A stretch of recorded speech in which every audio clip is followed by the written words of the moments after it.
Hey, what's up everyone? Gamer Guy 7 Aces here. Alright. So I'm sure every single person in the face of this earth has seen the dreaded poster of the Sonic movie. I'm not going to talk about the Sonic poster because I even swore to myself and I announced that I was not going to do a reaction or my impressions or my opinions of the Sonic movie because, I just wasn't going to do it. I would rather wait for the actual trailer to come out. And I think that'll be near the spring next year because I want to do a full reaction to that, my opinions. But exactly what I've been complaining about is exactly what we're seeing. I mean, why do you guys need to hear me replicate the anger and negativity as everyone else has had? I mean, we all know the Sonic movie is going to suck. The poster looks terrible. I've been right all along.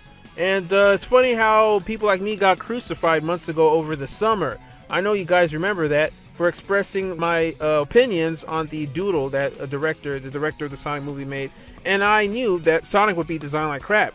Now, I didn't think it would be this bad, but it's still pretty bad. I don't care about the leaked picture from last week. That's not what I'm here to talk about. I'm here to talk about whose fault is it. Now, I've been seeing a lot of tweets so far saying, stop blaming Sega. It's not Sega's fault. It's Paramount. You guys got to blame Paramount. Oh, don't worry. Paramount, I always knew Paramount was going to fuck this up. It's Paramount. I mean, just look at what they did to Ninja Turtles, to Transformers. I mean, look, Bumblebee has gotten perfect scores. I think it still has 100% on Rotten Tomatoes, but how many Transformers movies that we had to get to actually get a good one? And it's a spin-off.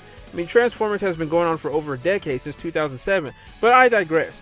So this video is to tell you guys that this is entirely Sega's fault, and I'm going to explain why. The only team that is innocent in all this is Sonic Team. Yeah, for once, Sonic Team is actually innocent because they only make games.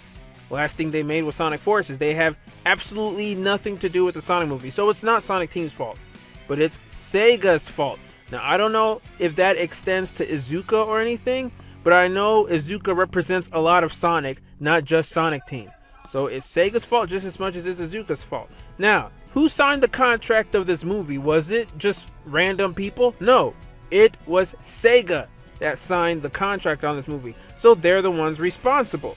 This reminds me when I signed the contract 5 years ago when I was just desperate to join a network. I just wanted to sign any network because I wanted to get paid like other big channels were getting paid. And this was like when I didn't even have 1,000 subscribers yet. So I just signed on to Necessary Gaming, not realizing that was actually owned a contract from Broadband TV, and it was a 5-year contract. So I was locked into a shitty network that only paid me like 60% payout while they kept 40%. Their customer service was shitty. They were terrible, and I spoke to a lot of people. They're like, oh yeah, Broadband TV is like one of the worst networks you could ever partner with. And I was locked with them for 5 years until March of 2018. Long story short, I was actually able to leave them a year later in 2014 because I faked an ID when at the time I was like 24. But I digress. And it kind of sucks that Etika wasn't able to do that, by the way, because everyone knows who Etika is. He can't fake his age, which is another reason why he had to terminate his channel. So it is entirely Sega's fault. They're not babies. They signed the contract giving Paramount creative license. So they need to be more responsible and take more care of their IP. Now, I remember the Sonic movie has been announced since 2014 or 2015. It was at first going to be handled with Sony, the company that made the Emoji Movie and Spider-Verse. So Sonic movie actually had a good chance of either being as bad as the Emoji Movie or as great as the Spider-Verse. Sony is really a hit and miss with them, but I don't know, Sega and Sony always having differences. I mean, this dates back to the 90s when Sega could have done a partner deal with Sony and they would have been one of the greatest consoles ever. But they decided to go their own way with the Dreamcast, forcing the Sony to come out with PlayStation. And now look how history has turned out. PlayStation is still going strong, and Sega has been a third party since the 21st century. So they went with Paramount, and Paramount is known to fuck up franchises. So I knew the moment they said Paramount, I was like, oh yeah, this is guaranteed failure. And they went to Paramount around October of 2017. That's when it was announced, around 2017. So Sega signed off the contract to allow Paramount to have their way with Sonic. And now they don't like the end product? I'm sure Sega knew that it was leading to this, but they had nothing to say because it was a contract. They're just speaking out their voice right now because now that everyone has seen it, they're trying to say, hey, look, we never really liked it from the get-go too. Now, hearing the creators of Sonic, Oshima, and all those people voice their opinions, their concern is very saddening because they're not involved with Sega anymore, not to my knowledge. I don't think so. It's like seeing your creation just being raped, just being violated, and there's nothing you can do about it. Now, this also reminds me of Marvel. Now, you guys remember when Marvel was going bankrupt, so they had to sell a lot of their IPs, all of their properties to other companies that would take them. And Sony took Spider-Man, Fox took X-Men, Fantastic Four, Hulk, all that stuff. Universal took Hulk. So Marvel only kept things like Captain America, Iron Man, you know, the properties nobody wanted because they would never be successful, right? So, you know, there was good movies like the Raimi Spider-Man films, which even though the first one didn't age well, it was still overall a good franchise up until Spider-Man 3. But then movies like X-Men was hit or miss. You know, they weren't faithful to the source material at all, or there was movies that completely just ruined the source material. Like, I'm trying to think of Fantastic Four has never had a good film, and there's nothing Marvel could have done about it because Marvel sold their movie rights. They still had the rights to the characters, but they did not have the rights to the movies, or the Punisher, or Blade. So they didn't have a say in any of those things, you know? But ever since Marvel Studios started in 2008, they control their own characters like Iron Man, Captain America, Hulk, and you know, and some rights of movies have relapsed like Daredevil and all that and gone back to Marvel.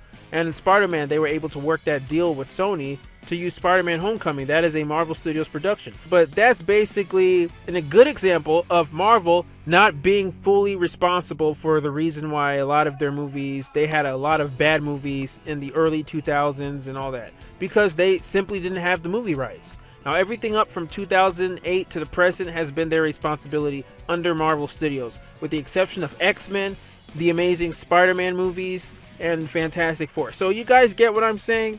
Okay, so people should stop saying only blame Paramount, not Sega. You know, Paramount Hollywood, it's Hollywood. They're always going to mess up Sonic. Since it's not their original IP, they're always going to mess up things. It is the responsibility of the company or the author to steer them in the right direction. So it's Sega's duty to prevent that. And just like what I tweeted on my Twitter, any Sonic fan that thinks the Sonic movie isn't Sega's fault at all, they need to read into J.K. Rowling's history and how the Harry Potter books received movie licensing and the amount of care she took towards making sure nobody would fuck it up. This woman treated the Harry Potter books like it was her child. I mean, she came up with the idea, like she said, when she was riding on a train in 1990. And for 7 years, she suffered through writing and coming up with all the ideas. And she didn't allow anyone, not even Steven Spielberg, to direct it. Now, for instance, Steven Spielberg, he wanted to direct an anime. He wanted to make Harry Potter an animated series. You know, and he wanted to combine some of the books, condense them into a few films, like a series of unfortunate events. So he wanted to combine like 7 books into like a trilogy.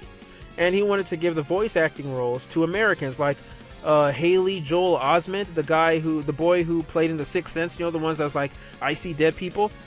He was like very famous back in the late 90s, mid to late 90s. So Steven Spielberg wanted him to be the voice of Harry Potter. And J.K. Rowling was like, no, I don't want you to mess up my series.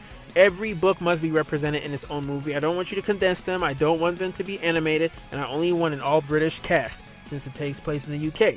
So Steven Spielberg stepped down because, you know, they had creative differences. Nintendo. I don't know if you guys know this, but Nintendo also approached J.K. Rowling too. They wanted to make Harry Potter an exclusive video game franchise. So obviously there was going to be more than 7 Harry Potter video games because there's 7 books. So they were going to take it in a direction like even like Harry Potter would have been a big video game franchise as of now. If Nintendo got ownership of it, it would have been similar to like Pokemon. And to be honest, the Harry Potter video games suck with EA games. But I would much rather have a bad video game franchise of Harry Potter but a great movie franchise than vice versa. So obviously J.K. Rowling didn't want that. She wanted the movie right. She didn't want Harry Potter to be strictly video games because, I mean, just imagine how the franchise would have been now. We all would have just thought of it as a video game IP. Not the books would have been forgotten. I mean, yes, the downside is EA won that war and they made some shitty Harry Potter games. I mean, the first 2 are passable. They're decent, but they didn't age well. They're kind of mediocre. And the only good game they made was like Quidditch World Cup. But the rest of the Harry Potter series were just mediocre or bad, especially Deathly Hallows. But I don't care about the video games. The movies are where it's at. The books and the movies, and that's why Harry Potter is such a cultural phenomenon, like Star Wars and Lord of the Rings. You guys don't forget, for a while, Harry Potter was the most lucrative, highest grossing franchise ever. It topped Star Wars, it topped James Bond, Lord of the Rings.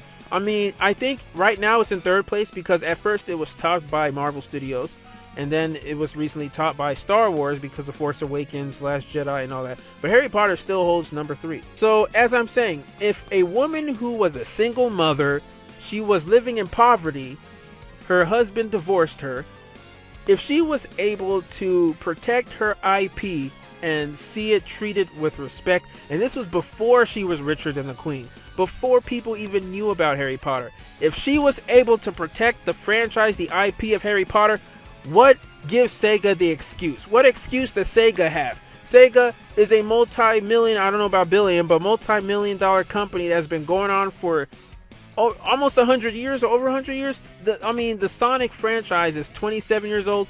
No excuse whatsoever. No excuse. I know a lot of you Sonic fans who are saying that are not Harry Potter fans or don't know much about J.K. Rowling. Well, now you do. J.K. Rowling was able to protect her IP. Sega should be able to as well. So I explained about Marvel's issues with the rights, and I explained about J.K. Rowling.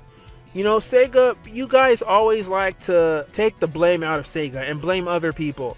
I'm not saying it's not Paramount's fault. It's definitely their fault. But Sega is the one who signed it off. That's like a parent losing their kid gets kidnapped.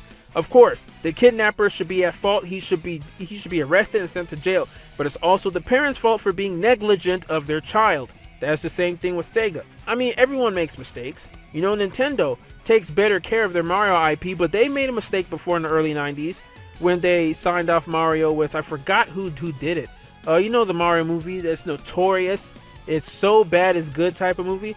I mean, Nintendo made a huge mistake. That's why they distanced themselves from the movie completely. Miyamoto, even in the interview, he wanted nothing to do with it. And there was very huge fighting and just constant fighting, disagreements, and struggle between Nintendo and the Mario movie. Because internet, the World Wide Web didn't exist at the time, we don't know much of the story, but it got very, very messy. You guys should read the history behind the Mario movie. It was a total train wreck.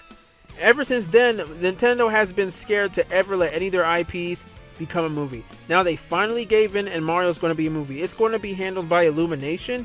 And Illumination, they're responsible for Minions, which is and then The Grinch, which is alright. It got like a 60-ish% Rotten Tomatoes. But Miyamoto and Nintendo are going to work closely with Illumination to make sure they get everything right. So at best, the Mario movie is going to be like a C or a passing grade. But I can tell you this is going to be 10 times better than the Sonic movie. Like I said, you guys got to start holding Sega more accountable. I mean, just look at the whole Sonic Boom Rise of Lyric debacle. Remember when we were all blaming Big Red Button? We were all just giving, we all gave Stephen Frost huge hell. I almost wish I could reach out to him again and apologize to him. He has me blocked. He blocked everyone. I don't even know if he's still on social media, if he's still on Twitter. But we all gave him hell as the one who ruined Sonic, blah, blah, blah. This Big Red Button can go to hell, blah, blah, blah, this. But it was Sega that fucked everything up for them. Sega was the one that forced them to make their CryEngine work on the Nintendo Wii U because of Sega's stupid deal with Nintendo to have the 3-game deal. So Big Red Button was already developing a great game called Sonic Synergy or whatever, or Sonic Boom, on the CryEngine, which would be for other consoles. But Sega was like, nope, you got to make it work in the Wii U because we have a deal with Nintendo, so make it work. Oh, and Chop Chop, because this game has to come out the same time as the TV show. So not only were they forced to make it work in this foreign system, but they now had to just start rushing everything. I mean, that whole stunt put them out of business. Big Red Button is no more. Yes, Sonic 06 had a similar history and it was terrible, but Sonic Team is still alive and kicking. Sure, some people left like Yuji Naka, but Sonic Team has not had to suffer as much as Big Red Button. That was their first and only game, and we learned about this years later. So you guys need to start holding Sega more accountable before they're going to start getting away with a lot more shit. But alright, that's all I wanted to say. What do you guys think? Let me know down in the comments below. Remember to smash the like button, comment, subscribe, all that good stuff. Stay tuned. I'm still working on Super Swag Bro Z. That should be coming out very, very soon. I watched the whole thing. It's beautiful. It's about 4 minutes long. So thank you guys for being very patient. Also, my Sonic Theory will also be coming out this month. So yeah, Alright guys, take care. And until next time, swag out.